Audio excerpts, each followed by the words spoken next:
नमस्कार,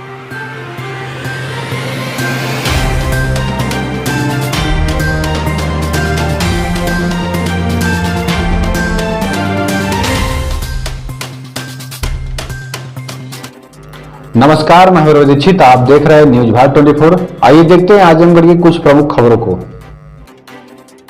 लोकसभा में लालगंज सांसद श्रीमती संगीता आजाद ने पूर्वांचल एवं आजमगढ़ को सूखाग्रस्त घोषित करने की मांग की। बता दें, संगीता आजाद सांसद ने कहा कि माननीय अध्यक्ष जी, मेरे लोकसभा क्षेत्र लालगंज एवं जनपद आजमगढ़ में सूखे की वजह से किसानों की धान की नर्सरी सूख रही है। वर्षा न होने से किसान काफ़ी परेशान है। धान की नर्सरी लगाने के लिए पानी की आवश्यकता है और सूखे की मार झेल रहे किसानों को इस समय विशेष आर्थिक मदद एवं पैकेज की जरूरत है ताकि किसान अपनी जीविका आसानी से चला सके। डीएपी खाद एवं यूरिया खाद की भी व्यवस्था सुचारू रूप से कराई जाए। नहरों में टेल तक पानी पहुंचाने का भी निर्देश दिया जाए।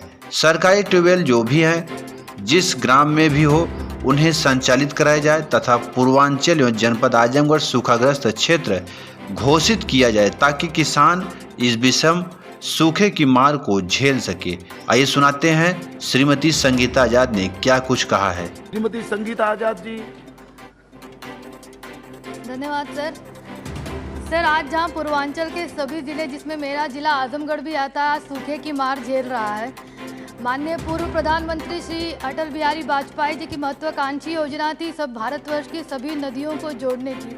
तो मैं माननीय मंत्री जी से पूछना चाहती हूँ कि क्या इस योजना पे कोई काम चल रहा है, और यदि चल रहा है तो अब तक ये कितना पूरा हुआ है।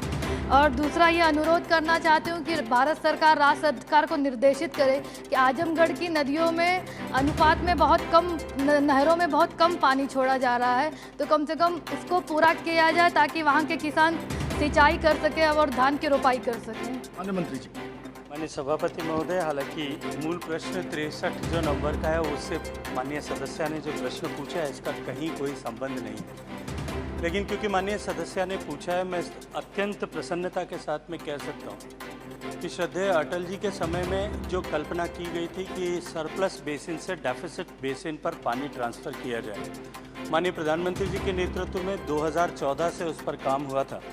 आदरणीय नितिन गडकरी जी यहाँ बैठे हैं, इनके समय में जो नेशनल पर्सपेक्टिव प्लान के 31 लिंक आइडेंटिफाई किए गए थे जहाँ सरप्लस बेसिन से डेफिसिट बेसिन पे पानी ट्रांसफ़र किया जा सकता है। उन 31 लिंक्स की डीपीआर्स भी बनी है, पीएफआर भी बनी है, और उसके बाद में राज्यों के पास में आपसी समझौते के लिए वो सारे लिंक्स की फाइल्स पेंडिंग है। मैं अत्यंत प्रसन्नता के साथ में कह सकता हूँ, और मैं इस पटल पर खड़े होकर के धन्यवाद करना चाहता हूँ उत्तर प्रदेश के माननीय मुख्यमंत्री श्री योगी आदित्यनाथ जी का और मध्य प्रदेश के मुख्यमंत्री श्री शिवराज सिंह जी का, कि उन दोनों ने केन और बेतवा, इन दोनों नदियों के जोड़ने का जो उपक्रम था, जो लिंक था, उस पर आपसी दोनों राज्यों की सहमति स्थापित की। भारत सरकार के साथ में उसका ट्राइपार्टाइट एग्रीमेंट हो गया है और उस पर माननीय प्रधानमंत्री जी ने के मार्गदर्शन में माननीय वित्त मंत्री जी ने उस 44,000 करोड़ के प्रोजेक्ट को न केवल सैंक्शन किया है, अभी तो पिछले बजट में उसके ऊपर 4,400 करोड़ रुपया सैंक्शन भी किया है। ये केवल एक प्रोजेक्ट मात्र नहीं है, किया नहीं है, ये देश में एक नई शुरुआत जो है उसकी तरफ इंगित करता है। और मैं मानता हूँ कि इससे प्रेरणा लेकर के जो बुंदेलखंड के जीवन में परिवर्तन आएगा उसको देख करके अन्य राज्य भी प्रेरणा लेंगे, और ये जो आपसी समझौता राज्यों का होगा उसके आधार पर हम बाकी बचे